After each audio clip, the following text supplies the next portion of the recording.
हरिद्वार से पहले 16 फरवरी को यमुना मैया के तट पर महाकुंभ का आगाज किया जाएगा और आज फरीदाबाद को एक सौभाग्य मिला है पूर्व कैबिनेट मंत्री विपुल गोयल के माध्यम से। देखिए, भगवान यदि किसी का सहयोग करना चाहता है तो एक माध्यम बना देता है और ये माध्यम फरीदाबाद वासियों को मिला और उसके जो है प्रेरणा स्रोत पूर्व कैबिनेट मंत्री विपुल गोयल मिले हैं। कैसे माध्यम बने और कैसे ब्रिज में फरीदाबाद के नाम को जाना जाएगा, आइए उन्हीं से बात करते हैं। विपुल जी, यमुना रक्षक दल का आप सहयोग करें, हमारे दर्शकों को बताइए कि कैसे फरीदाबाद का महाकुंभ में अपना अलग स्थान होगा। संत श्री जयकृष्ण दास जी 2011 से उनकी टीम आर.एन. सिंह जी, तिवारी जी, सब लोग इस यमुना रक्षक दल के लिए संघर्ष करते रहे हैं और 2019 के अंदर माननीय 18 के अंदर माननीय नितिन गडकरी जी ने इसको अमली जामा पहनाने के लिए कार्य किया और आज उसमें 1 साल की देरी है कि एसटीपी प्लांट दिल्ली के अंदर लग रहे हैं यमुना पर और शुद्ध यमुना जल वृंदावन तक पहुँचे। लेकिन महाकुंभ जैसा एक ऐतिहासिक समय अब 16 फरवरी से लेकर 25 मार्च तक वहाँ पर शुरू होगा, तो उसके लिए पूरे देश से संत महात्मा और हिमालय की कंदराओं से आए वहाँ पर आएंगे, तो उनके लिए आचमन के लिए शुद्ध यमुना जल हो, तो इसलिए हथनी कुंड से यमुना जल को वहाँ पहुँचाने की जो कार्य है वो संत श्री जयकृष्ण दास जी के आशीर्वाद से मुझे ये सौभाग्य प्राप्त हुआ। और जब संत महात्मा इसका आचमन करेंगे और भगवान श्री कृष्ण और इसका स्नान करेंगे, तो मैं समझता हूँ इस महाकुंभ के अंदर फरीदाबाद वासियों की भी आहुति होगी। तो इसके लिए मैं संत जय श्री कृष्णदास जी और उनकी पूरी टीम को बहुत बहुत धन्यवाद देता हूँ। विपुल जी, संबोधन के दौरान आपने फरीदाबाद के लोगों के लिए जो आगामी महाकुंभ है खुशखबरी दी थी, उसे ज़रूर साझा करें। देखिए, महाकुंभ क्योंकि हम पिछले 5 साल से चाहे हरिद्वार की यात्रा हो, वैष्णो देवी की यात्रा हो, शिरडी की यात्रा हो, रेगुलर कराए। कोविड की वजह से उसमें व्यवधान आ गया था और महाकुंभ जैसा इतना बड़ा पर्व जो 12 साल के बाद आता है हरिद्वार के अंदर लगने जा रहा है, तो फरीदाबाद वासी इससे अछूते ना रहें और फरीदाबाद को आशीर्वाद ना मिले गंगा मैया का, तो ऐसा काम ना हो। इसके लिए 100 बसें हम लोग कुंभ के अंदर यहाँ से भेजेंगे। रजिस्ट्रेशन कल से शुरू हो जाएगा और जब हरिद्वार में कुंभ होगा, फरीदाबाद के लोग गंगा मैया में डुबकी लगाएंगे और फरीदाबाद की तरक्की की कामना गंगा मैया से करेंगे। तो यमुना रक्षक दल के संगठन मंत्री हमारे साथ मौजूद है। सर, सीरत अभी भी निर्मल है यमुना जी की, बट सूरत जरूर काली हो गई है। क्या अपील करना चाहेंगे सरकार से कि जिस तरह से लगातार यमुना का जल मैला हो रहा है? ना तो यमुना जी की सूरत काली है और ना सीरत काली है।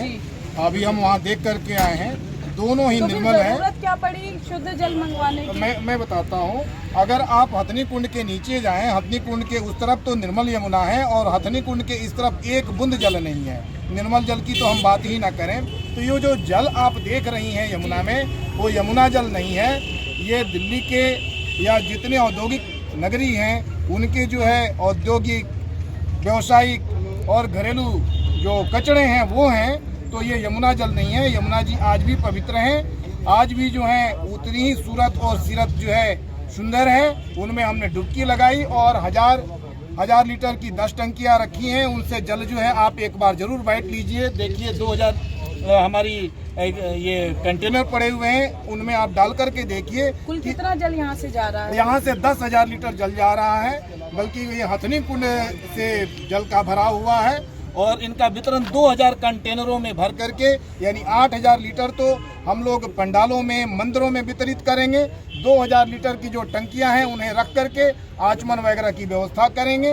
इस ढंग की व्यवस्था है और ऐसे ही अगर कमी हुई तो फिर से जल भराव का काम हथनी कुंड से किया जाएगा। मैं समझता हूं कि विपुल जी इस कार्य में कमी नहीं आने देंगे। और सीरत और सूरत हमारे यमुना जी की बड़ी सुंदर है। आप मेरे फेसबुक पर देखें, 2 फोटो है, राजनाथ सिंह के नाम से मेरा पेज और फेसबुक है। एक फोटो में आप देख करके दिल प्रसन्न हो जाएगा, दूसरे में आप जरूर दुखी होंगी क्योंकि दूसरे में एक बूंद जल ही नहीं है। जब जल नहीं है मैं काली कैसे हूँ। मुझे पता है कि वहाँ पर यमुना जी के पहले कितनी सुंदरता होती थी और अब लोगों की लापरवाही से बढ़ते प्रदूषण के कारण क्या हालात है। और हमारे साथ एक ऐसे सिपाही मौजूद है जो यमुना जी की लड़ाई हम कहें कि लड़ रहे हैं लगातार। जिस तरह से गंगा को साफ करने की जो है ठान ली थी लोगों ने, उसी तरह यमुना जी का बीड़ा महंत जी ने उठाया है। कैसे आप इस लड़ाई को लड़ रहे हैं? बहुत लंबा अरसा हम देखते आ रहे हैं, यात्राओं पर यात्राएं, लेकिन अभी भी जो है प्रयास कहीं एक मुकाम तक पहुंचते नजर नहीं आ रहे हैं। 1857 में देश की आज़ादी की लड़ाई शुरू हुई थी और 1947 में देश आज़ाद हुआ। इस देश को 90 साल इंतजार करना पड़ा। संघर्ष करना, आंदोलन करना, जागरूकता करना हमने काम किया। सफल भगवान वो कृपा करेंगे। सर, मैं चाहूंगी, आप सालों से लड़ाई लड़ रहे हैं, जो लोग इन नदियों को, पवित्र नदियों को मैला करते हैं, उनसे क्या अपील करना चाहेंगे?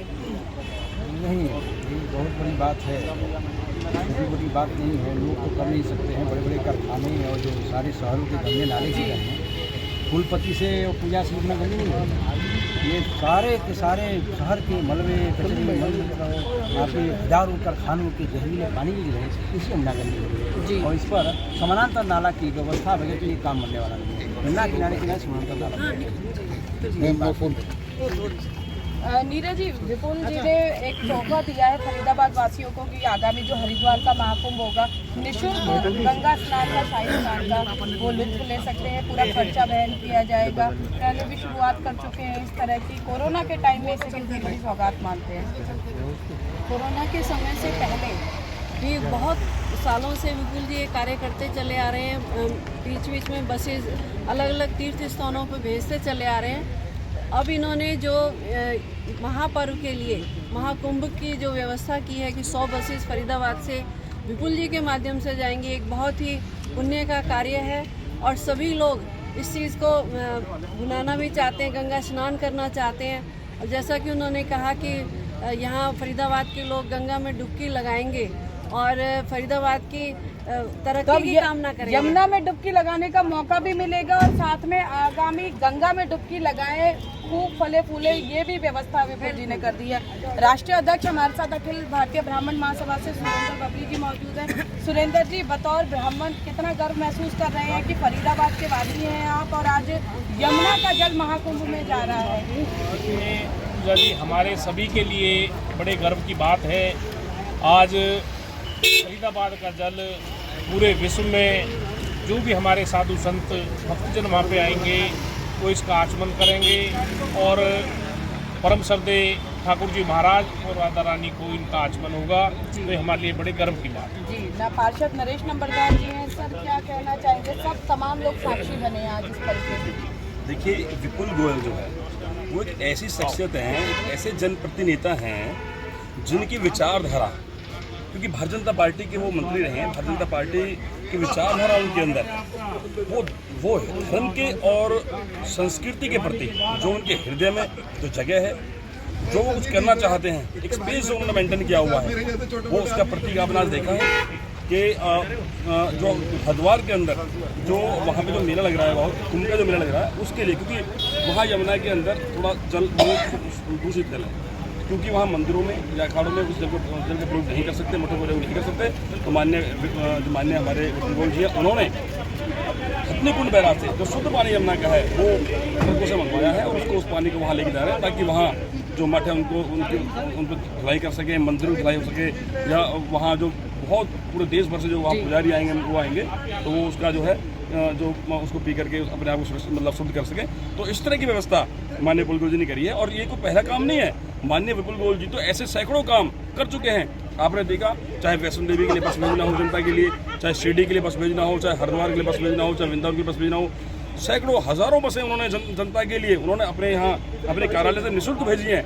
और ये दिखाता है कि विपुल गोयल जी के अंदर कितनी धार्मिकता है, वो कितने धर्म के प्रति सचेत है और कैसी संस्कृति के प्रति वो हैं। और भारतीय जनता पार्टी जो हमारी विचारधारा अपने धर्म, अपने समाज, संस्कृति और जन लोगों के लिए वैसे ही है। तो माननीय विपुल गोयल जी एक सही दिशा में जा रहे हैं, डेफिनेटली उनको इस दिशा में जाना चाहिए। तो भारतीय जनता पार्टी के पैटर्न पे वो जो जनहित की जो सेवा कर रहे हैं वो विचार मतलब वो एक जैसे मैं कहूँ शुभकामना देने योग्य है। मैं उनको शुभकामना देता हूँ। सुरजीत जी, मैं शॉर्ट में आपसे जानना चाहूँगी, चाहे खेलों की बात करें, कहीं ना कहीं फरीदाबाद का नाम देश में रोशन होता है। किसी भी क्षेत्र में चले जाएं, चाहे व्यवसाय में चले जाएं, कहीं भी आप चले जाएं, चाहे विमेन एम्पावरमेंट में चले जाएं, आज भगवान के चरणों में भी फरीदाबाद की जो है एक छाप छोड़ी जाएगी। महंत आचमन करेंगे फरीदाबाद से रवाना किए हुए यमुना जल का।